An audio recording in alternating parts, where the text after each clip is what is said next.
কিরে সুন্দর আলী? হ্যাঁ ভাই। কিরে ভাই তুই এই জায়গায় বই রইছস?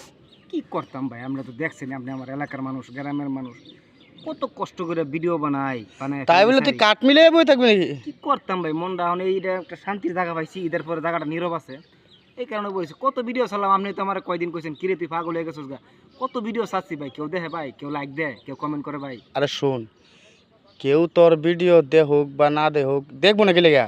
অবশ্যই দেখবো। এই যে আমি ভিডিও বানাই, আমার পেজ থেকে দেখছি হাসান ব্লগস, আমি যে ভিডিও বানাই আমার ভিডিও তো আল্লাহ দিলে ভালোই ভিউ হইতেছে। কারণ হ্যাঁ, তুইও মনে কর যে তোর সুন্দর, তোর নিজের কণ্ঠে মানে যে কোনো আবেগ দিয়া, যে কোনো কষ্টের জিনিস দিয়া তোর ভিতর থেকে কিছু কন্টেন্ট তৈরি কর, মানুষের দেখে যাতে মজা পায়। জিনিসটা একটা কষ্টের জিনিস যদি বানাস, এটা একজনের দেখে মনে কর যে আনন্দ পাইব, কষ্টটা তার কষ্ট যদি থাকে তার ভিতরে, তার কষ্টটাও মনে কর যে একটুটা হালকা হবে।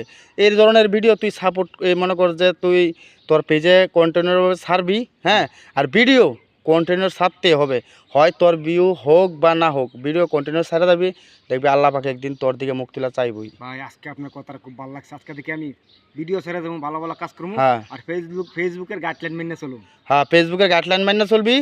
ওদের যে মনে করো যে নিয়মগুলা মান্য চলবি। অবশ্যই আল্লাহ পাক তোরা একদিন সফলতা অর্জন করে দিব ভাই। ধন্যবাদ ভাই, আসসালামু আলাইকুম। আর আমার জন্য ভাই দোয়া করিস। আর আমার পেজটা তো জানিস, তোর বন্ধু বান্ধব, তোর ফলোয়ার জানি কত? আর হলো 4000 ভাই। 4000 ফলোয়ারের কাছে আমার পেজটা তুই পৌঁছাই দেওয়া তোর দায়িত্ব। ঠিক আছে ভাই, এটা হাসান ব্লগ। ঠিক আছে। আচ্ছা, ঠিক আছে।